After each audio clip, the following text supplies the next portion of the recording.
Hello everyone, I am Ira Esandigan and I am going to discuss string methods, common built-in functions, and basic module classes. So, string method. Ang string method kay built-in function siya nga nag-perform og specific operation sa string ug nag-return siya og result. Kini nga methods kay gigamit siya para ma-manipulate ug ma-examine ang string data, such as changing the case, ma-remove ang white space or space, finding substrings o ma-replace ang text. A string method is a tool used to work with or change text in programming. For example, in Python.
So, ang dot upper nga string method kay isa ka function.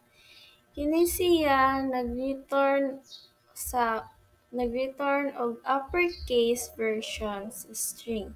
So, ang imong gi-print na hello world nagagmay mahimo siyang tag uppercase or capital letter pag imo nang i-run. So another example of string method is dot lower function.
So ang dot lower nga function kay string method nga nag-return og lowercase version sa string. For example, ang hello world nimo nga text is mahimo siyang lowercase nga letters. So next example nga akong i-explain is that find function.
So ang dot find nga function di ay is a string method nga nag-return the index of the first occurrence of substring or stub ug mag-return siya og minus if dili makita ang letter na imong gipangita. So next is dot replace function.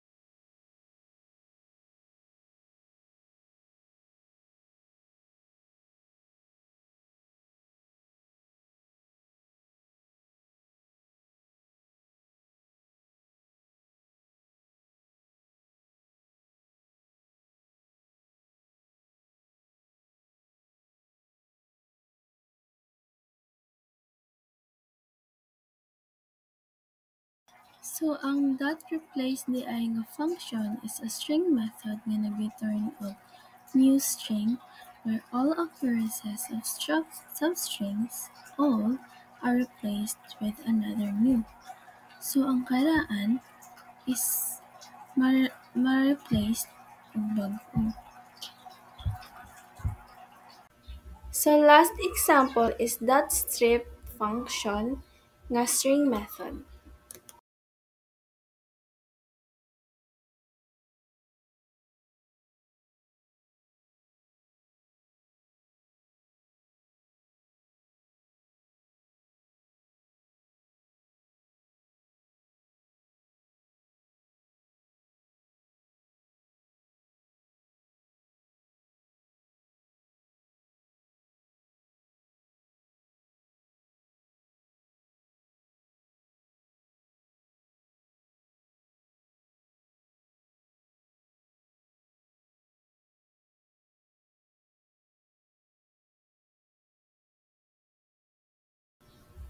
So ang dot strip na string method function kay mag-remove siya og white space, tabs or new lines from the string.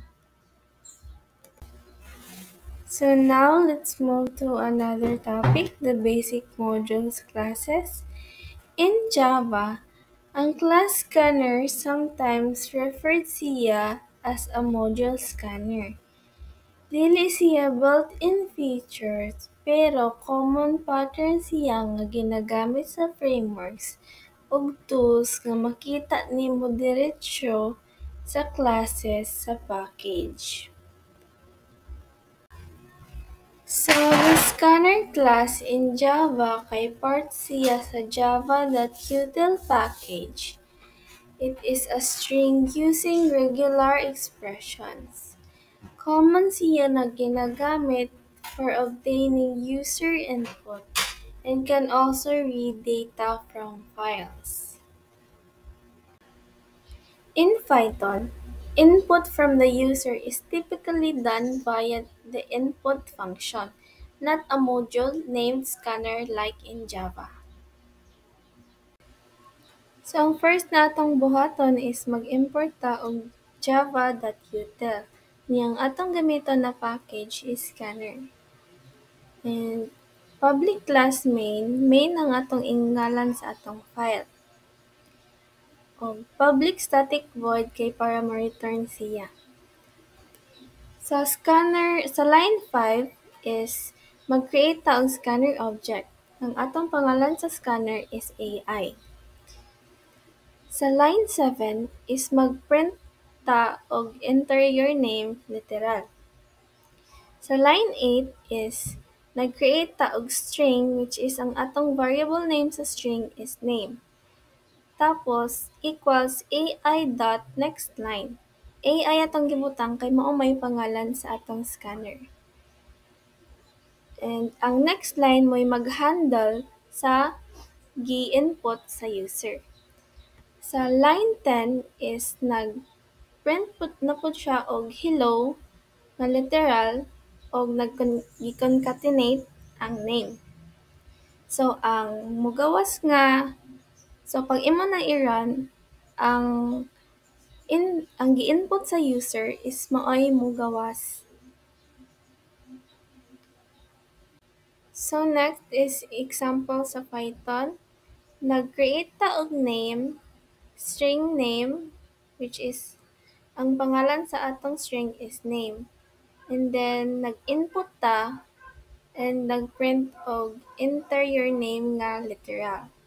Sa line 3 is nag-print ta og hello nga literal and then nag-concatenate gitawag ang name nga imong gi-input. So next is example sa That's all. Thank you for listening.